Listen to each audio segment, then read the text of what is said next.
Hello, minasan. This is Yuki, your reality iteration view elf, and today I'm going to talk to you about anime that are related to classic music, and also I'm wondering, actually, what comes to your mind when you think about classic music? Is it the violins? Is it the trumpets? Is it the piano? Or maybe the harp? Maybe something else. There are so many classic music instruments, and you might be already into classic music and anime, or you might have never heard about this concept before, just in case. When you think about classic anime, what comes to your mind are these really long 3-4 hours videos, which can be really tiring sometimes. You might fall asleep while listening to them, and probably some of them are made for that purpose, or to make you relax, or to make you really go into deep sleep. But the thing is that is the trick, is that in classic music anime, you have got plot, and you have got genres involved in. So sometimes it's not just about the music, but there are various other events going on the same days, on the same story. You have got enemies and antagonists, and you have got competitive characters, almost like sports anime. Or you might have another genre mixed in, like mystery or fantasy, in order to make the story more interesting for the people who are watching. So some of them are really old. You might have never ever heard about them, and some of them are fairly new, and you might have across them at some point while watching recommendation anime. So I hope that you enjoy them, and I hope that you give some of them a chance. So let's start. Another thing I would like to speak about today in the intro is that I really don't understand the amount of hatred and criticism that some commentators are putting into the shows. How does it make you feel to write almost a 1,500 words essay while saying this show is shit, without really looking up at all the other extenuating circumstances that the show came in, at the budgeting, at the staff skills, at the time period it came in, literally, and at what was popular during that time. That era, 2012, 2007. Anime was getting better, and there are probably shows at every era, but it doesn't mean that each single show received the same capabilities, the same budgeting, and the same chances to be better show. And we all know that musical classical anime, for many years designated as a girls or women only kind of show, until just recently is starting to give this kind of diversity and variety in it. And people understood, no, it's not a women-only show, and various aspects can be spoke about, and people need to be open about it. I love to look usually at the positive aspect of each show. I'm not gonna deny some of the critics, some of them are pretty solid. If you have studied graphic design, or if you have a knowledge about arts and music and voice acting, and you put why you think this particular aspect, this particular anime is not working out, then I can understand that. But I would really encourage critics and people who write their blogs to look at when and how and what kind of circumstance were these animes produced in. And I think if you look at these various aspects, even if they fall short on something, even if you are really disappointed, you can still understand why this show made the way it is at that point in time. So I'm sorry for my rant, I just felt like I really needed to say it, especially regarding musical classical anime, because I felt like people were just pouring loads of hatred on them, and they overlook all the other fun and also impressive aspects about them. So the first one I would like to introduce to you today is Nodame Contabile. And Nodame Contabile was released in 2007. It has 3 seasons, 47 episodes, and 2 of them are extras. And the story revolves around Shunichi Shiaki, who's a first-class musician whose dream is to play among the elites in Europe. Coming from a distinguished family, he is an infamous perfectionist. And not only he is highly critical of himself, but also of others all the time. The only thing stopping Shunichi from living into Europe is his fear of flying.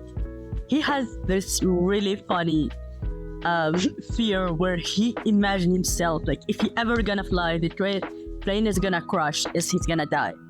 And he has this logic, if you are in mid-air, then you literally cannot run anywhere, that your critical skills, fast thinking that you have will not save you in any way. But he imagined that if he's on land, or if he is swimming or in the sea, he's gonna figure out something. That's his logic. And Shinichi happens to meet a woman called Megumi Noda. On the surface, she seems to be an unkept girl with no directions in life.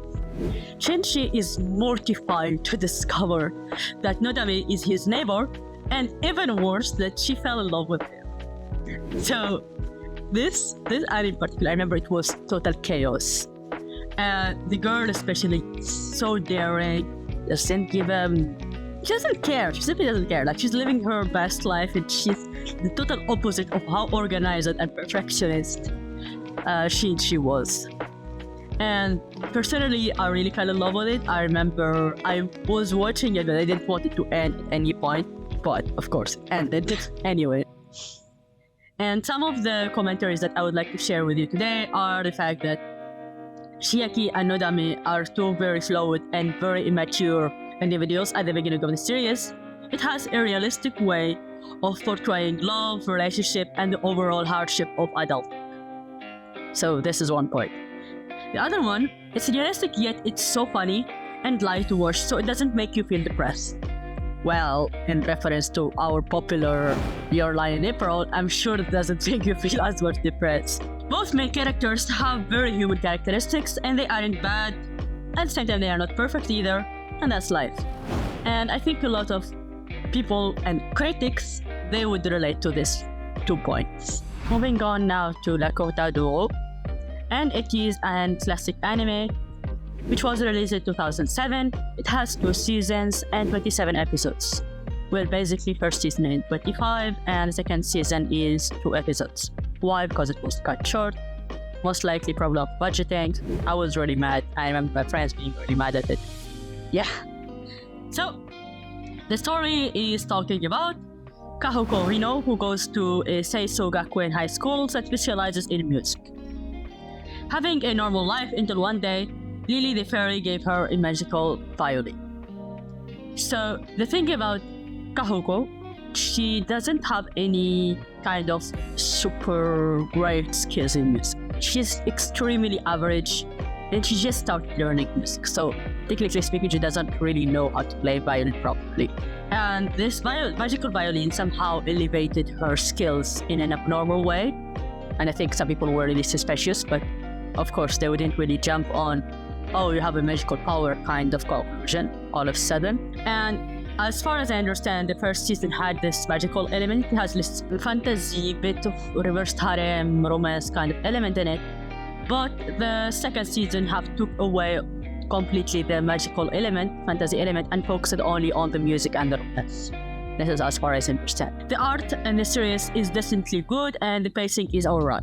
There is not actually an over-abundance of romance. You don't see the other character hovering on the female lead. It's just like they exist there anyway. It's actually, I discovered through this research, is that this anime is game-based. So it's originally a visual novel and then decided to make an anime out of it. And most likely this anime was like promotional to the game and also to the manga in a way. I know that lots of commentaries were saying if you are getting in because of the romance, then you shouldn't be watching it. But I got in because of the romance and I don't care what people were saying, because I was simply so happy about those 2-3 minutes that happened at some point at the end of season 2, where I saw my ship almost sailing. Almost. So that's the point. I mean, you don't have to dictate on people how and why they should be starting a show. They could be starting... I started many shows because of hand-holding scene, imagine. Moving on now to talking about Haruchika, which was released in 2016 and it has around 12 episodes. It's a seasonal anime. And the tags are, I would say, music, mystery, slice of life. This is how we would describe it. And the story is revolving around Chika Homura, who begins his high school career with a goal to develop a cute girl persona. She really wants to become a cute girl no matter what. And according to her definition of a cute girl, she quit the volleyball team despite her being all-star status there, and decides to join the school's underrated wind instrument club, because she believes that a cute girl should be doing something extremely cutesy, like doing a musical instrument. and it's gonna be like cute and easy. This is her assumption, of course. And consequently, she starts playing the flute, believing it would be the most delicate and feminine instrument. For the first time in 9 years, Chika reunites with her childhood friend and total opposite, Haruta Kamijo. And unfortunately for Chika, Haruta is not fooled by her efforts to become more enduring, but this does not deter Chika, and she develops a crush on the band instructor Shinjiro Sakabe. But so is Haruta. Haruta is also in love or like crushing over the band instructor. So her and the childhood friend will be both fighting over having time, like personal time with this instructor, and also getting his attention and praise and everything. But I would say here it's not like having a crush in like romantic feeling. It's more like for Haruta, sort of looking up to a person, more like idealizing or being a fanboy. This is how I think it is like. However, Chika's high school life just won't go according to her plan, as mysteries begin appearing around her and her friends. The club members must work together to solve the mysteries plaguing the school, all while trying to find more members to compete in a musical competition. And so it's like a mixture between music and mystery type of anime. And because it's only 12 episodes at the end of the day, so they don't really try too hard to put so much detail or so much logic into every single case. And it's understandable. I mean, it's not like you can create miracles with on 12 episodes. But I think personally, I really enjoyed it. I think there was, for only 12 episodes, I think it did just fine. And yeah, my note about what I read in the commentaries, I don't give a shit about the hate. I don't care how critics think it's not good enough for them. If you like mystery, if you like classic music, if you want something really light and fun and intriguing, then this show would go ahead with it. Don't give in to the critics. Now I'll move on to an anime called The Blue Orchestra. It was released in 2023 and it has 23 episodes. And as the name indicated, it's gonna be talking about orchestras. An Ulster Prize-winning violin prodigy, Hajime gave up on music after his father, professional violinist Ryuji Aono, was involved in a scandal, and that led the media to harass his families. Now living alone with his mother and entering his final year of middle school, Hajime struggles to find a new career path. However, the sound of his classmate Ritsuko Akine playing the violin inspires Hajime to dream of a musical career elsewhere. Well, as you might have predicted, with the help of Ritsuko, Hajime progressed to take the entrance exam of the prestigious Mimaku High School. But if he wished to join, Hajime must overcome his past trauma and open himself up to new musical horizons. So this was the summary. Well, I would agree with a lot of commentaries who've said this anime falls a bit short in terms of, keeping you up in the beginning, and it's sort of like a bit dragging, like it takes a bit time to get into the real deal and get you attached to the characters and everything. But I think because it's more character-driven type of anime, then that's what made me want to stay. Like the trope of the gloomy, loner, traumatized guy and the really energetic, eccentric tsundere. I'm all in as long as they have a decent plot. And also I was curious about the orchestra because I myself, I don't know so much about how orchestras work and what make a person, like a musician, good for a particular orchestra or no. Like, okay, I saw a bit of it in Nodame Contabile, but because since the time I watched Nodame Contabile, it's been so many years, then I was thinking like, watching an orchestra might give me new perspective, or I might remember things I forgot, or learn new information. It's always good to broaden your scale of knowledge, even from anime, because you can anytime use it with real life people and not tell them you learned it from anime. So the reason why you would watch this show is because it's not just focused on the two main characters, but rather nearly everyone in the orchestra has their own personality and different episodes focus on different people. This is how it goes. And it had some Vivaldi and Dvorak and Bizet, etc., which are like an orchestral instruments. As an orchestral instrument beginner, I actually learned a lot about classical music from this, as they gave backstory to some famous classical pieces in an interesting visual way. The last anime I would like to recommend to you today in terms of classic music is Takt Op Destiny. It was released in 2021. It has 12 episodes, and it is speaking about how one day, maybe, hopefully, the USA has been in chaos because of the emergence of DITOs, an invasive species originating from the black meteorites that fell to Earth. Public decree banned citizens from playing any melodies or any melodies to prevent further casualties caused by the DITO's hatred for music. Even now, in 2047, this prohibition is still in effect.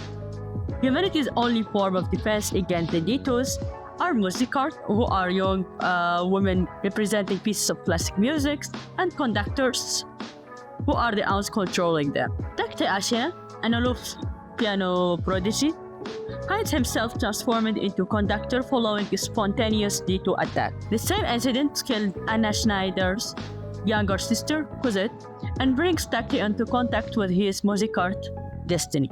So, something you should keep in mind while watching Takt Op Destiny is that Destiny looks so much like her. But although she looks so much like her, she doesn't have any memories from Cosette. It's just the appearance. And Takt sort of kept the hopes that if he meets some really cool scientists who are so much more knowledgeable about the music arts and the conductors, they might maybe be able to retrieve the memories of Cosette and make her in some way alive again. And that's why I think this show was really sad at some points. And I mean, it has been sad in the beginning, but I mean, it's even more sad because you know that Takt has this kind of hope that Destiny, somewhere in her mind, has the memories of Cosette hidden in them, and she would one day regain them back, and Cosette herself be back. So, to summarize aspects why you should be watching Takt Op Destiny, first of all, it has the vibes of Black Cat. I don't know if you know about Black Cat anime. In case you do, it's really so close. Yeah. The second one is that it's game-related anime. So apparently, in the game that was released in 2023, you can play with the conductors who would control the musicars, and that's how it got basically to sell more copies than it would have ever done in its life. So the fact that the anime was released and it made it so popular and it made a big hype and animation was so great, it means bigger sales for the main game itself. It is a must-watch for fans of emotional stories and beautiful animations. Definitely fulfills the checklist for this. And the story is straightforward but powerful in the core, thanks to the excellent production value. The only major critique I would put for this particular show is that I didn't like as much how they ended it. Finally, I would like to recommend to you two more animes, which I already mentioned it in previous older videos of mine. First one is Your Lie in April, and I mentioned it in 9 anime like Your Lie in April. So if you watch that video again, you would find a summary of the anime and maybe get some idea of other shows that are like it. The second show I'd like to mention is Kono Oto Tomare, and I mentioned it in my video about Japanese culture relevant anime. So again, if you go there, you will find a summary about Kono Oto Tomare and traditional Japanese musical instruments. That's it for today. Thank you.